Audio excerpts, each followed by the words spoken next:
अगर आप class 10th में हो और मैथ्स में 100 में 100 स्कोर करना चाहते हो तो आपके लिए सबसे बेस्ट होगा कि आप आर डी शर्मा सॉल्व करो। बट यहाँ पे एक इंटरेस्टिंग फैक्ट है, जैसे ही आप आर डी शर्मा को सॉल्व करने जाते हो आपसे 2-4 क्वेश्चन सॉल्व भी हो जाते हैं। उसके बाद जैसे ही कोई अच्छा क्वेश्चन आता है आप सॉल्व नहीं कर पाते हो, आप यहाँ पे डीमोटिवेटेड फील करते हो और बुक को बंद करके साइड में रखते हो और बोलते हो चलो एनसीईआरटी ही सॉल्व करता हूँ, ये आर डी शर्मा तो बहुत डिफिकल्ट है। तो अगर आप भी ऐसा कर रहे हो तो आप रियलिटी से यहाँ पे भाग रहे हो, क्योंकि बोर्ड्स के अंदर जो क्वेश्चंस पूछे जाते हैं उनका लेवल आर डी शर्मा के जितना ही होता है। और इस साल के बोर्ड का क्वेश्चंस का हाल तो आपको अच्छे से पता ही होगा। मतलब यार कुछ स्टूडेंट्स तो लिटरली रो पड़े थे, स्पेशली लड़कियां। इसलिए मैं आपके लिए लेकर आया हूं एक framework which is EMS technique. अगर आप इस टेक्निक को फॉलो नहीं करोगे तो मे बी आप अच्छा स्कोर कर भी लो, बट आपको मेहनत बहुत ज़्यादा लगेगा और टाइम भी बहुत ज़्यादा लगेगा, जो कि आपके पास बहुत कम है। बहुत इंपॉर्टेंट है तो बिल्कुल ध्यान से सुनना। EMS में E का मतलब है एग्जाम्पल्स फर्स्ट देन एक्सरसाइज। खासकर आर डी शर्मा एक ऐसा बुक है जिसके एग्जाम्पल्स ज़्यादा अच्छे होते हैं एज कंपेयर टू एक्सरसाइजेस। तो यार यूजुअली एक एवरेज स्टूडेंट क्या करता है, वो सबसे पहले कॉन्सेप्ट्स को ठीक ठाक से पढ़ता है, उसके बाद डायरेक्टली एक्सरसाइजेस पे जंप करता है और फिर वही साइकिल को रिपीट करता है, 2-4 क्वेश्चंस को सॉल्व करता है।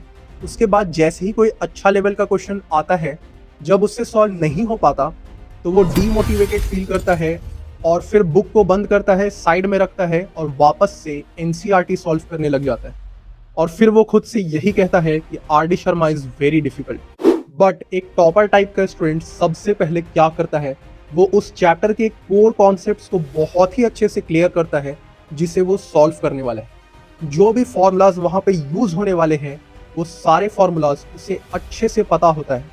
सैंपल के लिए आप स्क्रीन पे इस क्वेश्चन को देखो। अगर आपको डिस्क्रिमिनांट और इनइक्वालिटी का नॉलेज नहीं है तो आप इस क्वेश्चन को सॉल्व नहीं कर पाओगे। वैसे आप इस क्वेश्चन को ट्राई भी कर सकते हो, लेकिन इसका सॉल्यूशन थोड़ी ही देर में स्क्रीन पे आ जाएगा। तो एक टॉपर टाइप का स्टूडेंट यहाँ पे सबसे पहले डिस्क्रिमिनांट और इनइक्वालिटी के कॉन्सेप्ट को क्लियर करेगा, उसके बाद ही इस क्वेश्चन को सॉल्व करेगा। तो बिल्कुल ध्यान से सुनो, आपको सबसे पहले चैप्टर के कोर कॉन्सेप्ट्स को क्लियर करना है बहुत ही अच्छे से। उसके बाद आपको सबसे पहले एग्जाम्पल्स को सॉल्व करना है। अगर आपसे एग्जाम्पल्स भी सॉल्व नहीं हो रहे हैं तो आपको एटलीस्ट 2 अटेम्प्ट लेना है विथ डिफरेंट अप्रोचेस। इससे हमारा ब्रेन ट्रेन होता है सोचने के लिए, और मैथ सब्जेक्ट ही ऐसा है जो हमारे ब्रेन को ट्रेन करता है सोचने के लिए। तो 2 अटेम्प्ट लेने के बाद भी अगर आपसे सॉल्व ना हो पाए तो आपको सबसे पहले सॉल्यूशन का फर्स्ट स्टेप देखना है, अगेन आपको सॉल्व करना है। फिर भी अगर सॉल्व ना हो पाए तो अगेन आपको एक स्टेप और देखना है, फिर से ट्राई करना है। एंड ट्रस्ट मी, अगर आप इस तरह से प्रैक्टिस करोगे तो आपको स्टार्टिंग में टाइम ज़्यादा लगेगा बट वो वर्थ होगा। एंड जब आप सारे एग्जाम्पल्स करने के बाद एक्सरसाइजेज में स्विच करोगे तो you will find it extremely easy and आपको टाइम भी बहुत ज़्यादा कम लगेगा। मतलब वो कहते हैं ना कि आप चुटकियों में सॉल्व कर लोगे। तो यार इस बुक में बहुत सारे क्वेश्चंस हैं, तो हम कैसे पता करें कि कौन से इंपॉर्टेंट है और कौन से इंपॉर्टेंट नहीं है, आओ इसे जानते हैं। जो कि है EMS के अंदर M फॉर मार्किंग टेक्निक। आप जरा सोच कर देखो, अगर आप आर डी शर्मा को बहुत अच्छे से सॉल्व भी कर लेते हो, बट जब आप उसे रिवीजन करने बैठोगे जनवरी फरवरी के मंथ में, तो आप इतने सारे क्वेश्चंस को रिवीजन करते करते फ्रस्ट्रेट हो जाओगे और आप यहाँ पे रिवीजन करना ही बंद कर दोगे। तो जरा सोच कर देखो, आप मेहनत तो करोगे 80%, बट दिमाग याद रखेगा सिर्फ 20%, यानी कि सारा मेहनत वेस्ट चला जाएगा। एंड एक टॉपर हमेशा रिवीजन करने पे ही सबसे ज्यादा फोकस करता है। तो यहाँ पे आपको यूज करना है मार्किंग टेक्निक। आओ चलो जानते हैं कैसे। तो अब से आप जो भी क्वेश्चंस को सॉल्व करोगे आपको उसे 4 कैटेगरीज के अंदर डिवाइड करना है। सबसे पहले easy, medium, hard and very hard. जब भी आप कोई क्वेश्चन सॉल्व करोगे तो आप उसके ऊपर लिख लोगे इजी के लिए E, मीडियम के लिए *M, हार्ड के लिए *H और वेरी हार्ड के लिए *VH, जैसे मैंने यहाँ पे स्क्रीन पे दिखा रखा है।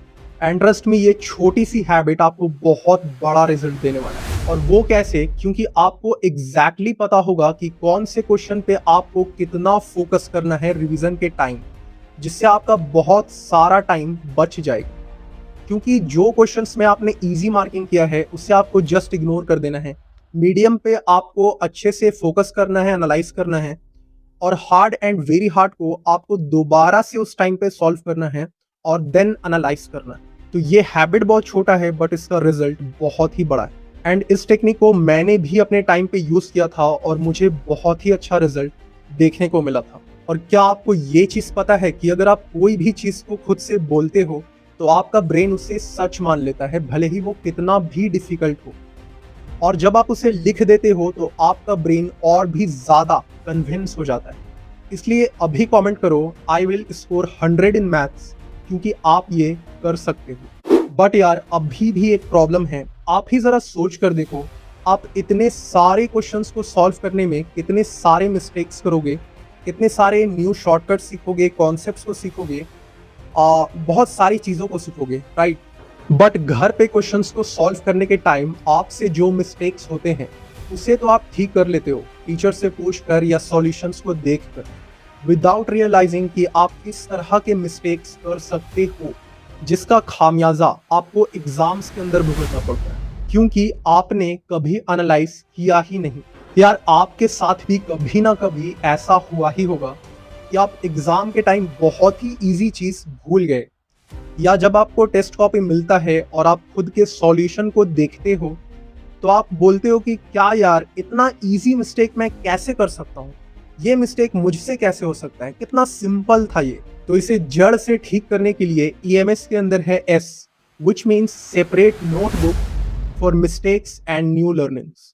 तो यहाँ पे आपको एक थिन नोटबुक या फिर कोई पैड रखना है, जिसके अंदर आपको सिर्फ अपने मिस्टेक्स को, और कुछ भी अगर आप नया सीखे हो, कोई शॉर्टकट ट्रिक है, कोई न्यू कॉन्सेप्ट है, किसी भी तरह का कोई नया चीज जो आपने इस क्वेश्चन से सीखा, आपको सब कुछ उसके अंदर लिखना है बहुत ही स्पेसिफिकली।